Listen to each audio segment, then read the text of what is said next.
4 जज बैठ के तो करोड़ों लोगों के मैंडेट वाले वज़ीर-ए-आज़म को चलता करते हैं। कौन है पीछे उनके? उसके पीछे जनरल बाजवा और जनरल फैज है। ये लोग करोड़ों अवाम के मैंडेट वाले वज़ीर-ए-आज़म को 1 मिनट में छुट्टी करा के उसको जेलों में डालते हैं।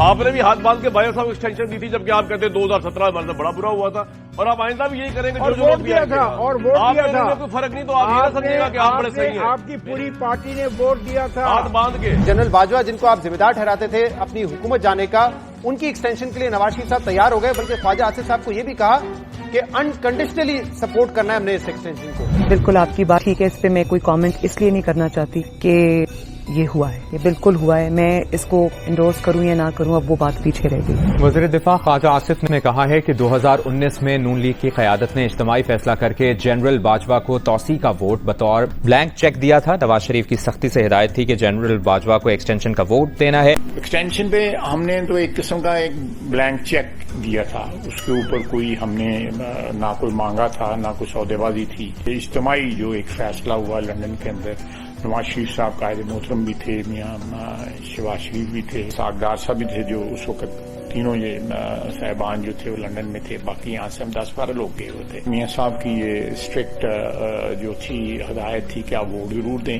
नवाज शरीफ ने सिटिंग आर्मी चीफ पर इल्जाम लगाया था कि इलेक्शन उन्होंने छुड़ाया है, तो क्या वो आपके पास सबूत है? आप कहते हैं इमरान ने छुड़ाया, लेकिन आपके वालिद कहते हैं वो जनरल बाजवा ने छुड़ाया और उनका नाम भी लिया।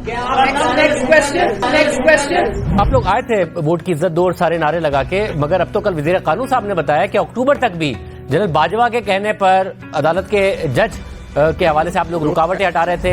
और नाज़रीन, ठीक 4 साल के बाद वजीर दिफा ने मेरे प्रोग्राम में इंकशाफ किया कि उनके हुकूमत बनाने के हवाले से 2019 में उन्हें ऑफर की गई थी। आपने कहा कि जी हमें 2-3 दफा ये कहा गया कि आयो, हम अब तंग आ चुके हैं इससे। अप्रैल 2019 से साल भी अभी नहीं हुआ, और उसके बाद दूसरी दफा जो है मार्च 2021, उसने जो है at a very early stage जो है इनको डिसअपॉइंट कर दिया था।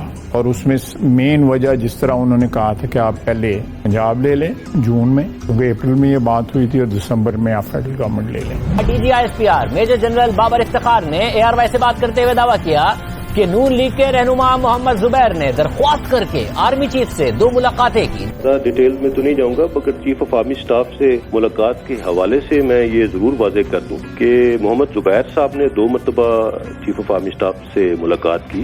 एक दफा अगस्त के आखिरी हफ्ते में, और दूसरी मरतबा 7 सितंबर को उनकी चीफ ऑफ आर्मी स्टाफ से मुलाकात हुई, जिसमें DGI भी मौजूद थे। और दोनों मुलाकातें उनकी दरख्वास्त पर ही हुई। दोनों मुलाकातों में उन्होंने मियां नवाज शरीफ साहब और मरियम नवाज साहिबा के हवाले से ही बातचीत की। 4 जज बैठ के तो वज़ीर-ए-आज़म को चलता करते हैं। कौन है पीछे उनके? उसके पीछे जनरल बाजवा। ये मौसम को शख्स है जो एहसान करें आपका, उसका एहसान याद रखना चाहिए। उसमें जनरल बाजवा का क्या कसूर है? जनरल बाजवा ने तो आपको हर लम्हे पे, हर कदम पे सहारा दिया।